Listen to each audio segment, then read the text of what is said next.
Fernando Carrera, ex canciller de Guatemala y también fue embajador de Guatemala ante Naciones Unidas, nos acompaña a esta hora en NTN 24. Ex canciller, bienvenido a la mañana de NTN 24. Buenos días.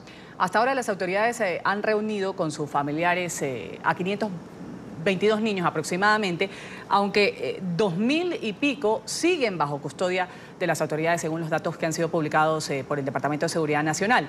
Muchos de estos menores proceden precisamente de Guatemala, también está Honduras, El Salvador, cuyos gobiernos han condenado la separación de las familias y han criticado esta política tolerancia cero hacia la inmigración ilegal. ¿Qué va a pasar en esta reunión que va a mantener el vicepresidente Pence con los representantes de estos países? ¿Qué va a decir Pence a estos líderes de los países y qué le podrían decir los líderes personalmente al representante estadounidense? Sí. Muchísimas gracias por esta oportunidad de conversar.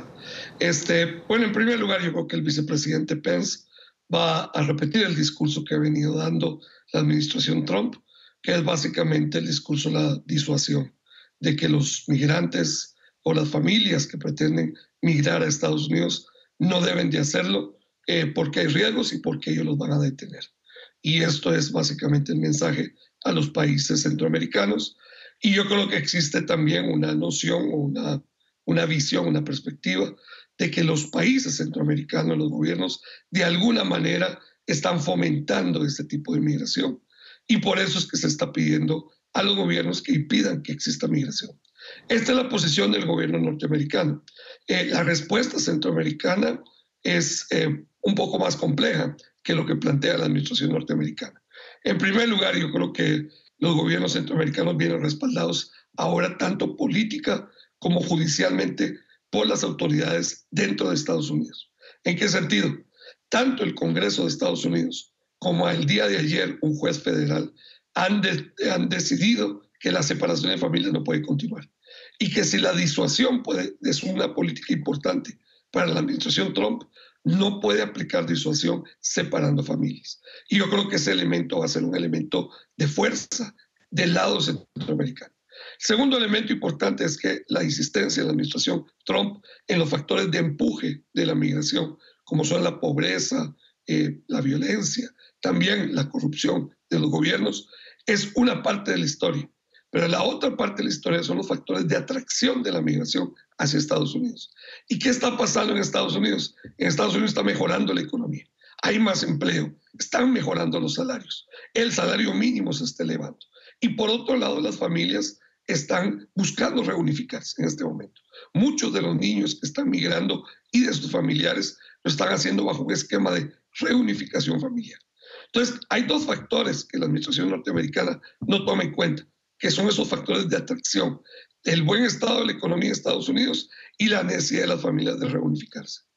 Ahora, canciller, el presidente Trump firmó el pasado miércoles un decreto que la semana pasada, ordenaba el fin de la división de las familias, pero estableció que durante este lapso los menores van a ser encerrados con sus padres mientras estos se enfrentan a este proceso para ser deportados.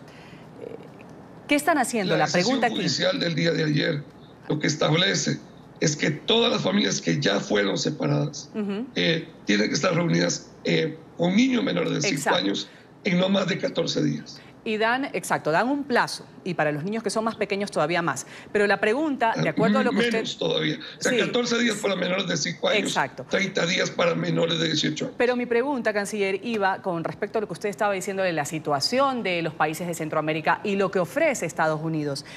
¿Qué están haciendo los países centroamericanos para detener esta migración?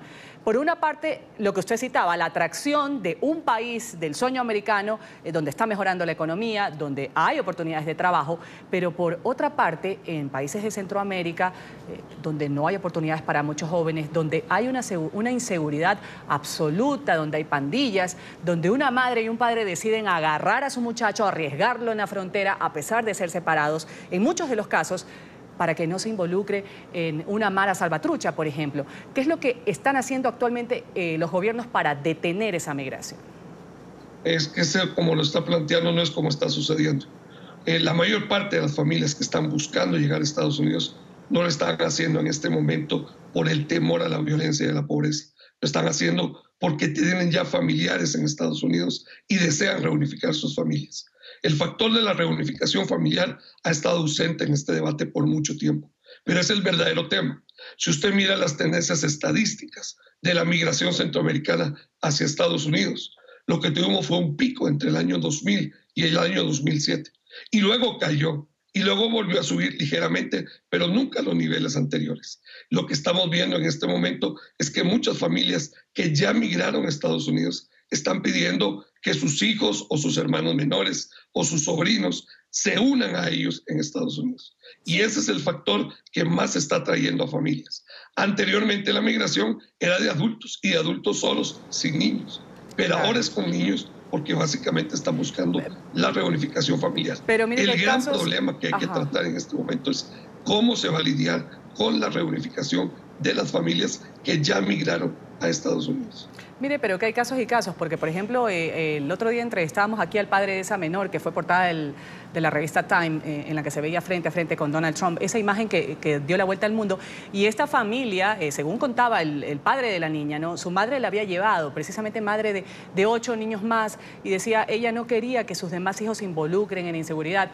Incluso se le preguntó si tenía algún familiar allá y decía, no, seguramente tendrá algún familiar, pero no es que íbamos a hacer un empalme o un empate con algún ser que ya estaba allá en Estados Unidos. Simplemente se fue a aventurar. Eso nos decía el padre de la menor. Ahora bien, sí, hablando... Vuelvo a insistir, en los argumentos de que son solo la violencia y la pobreza los únicos factores que determinan la migración son limitados, no es que son falsos. Así es, son por correctos. eso le repito, existe violencia Carrera. y existe pobreza, hay, pero las familias necesitan necesitan reunificarse.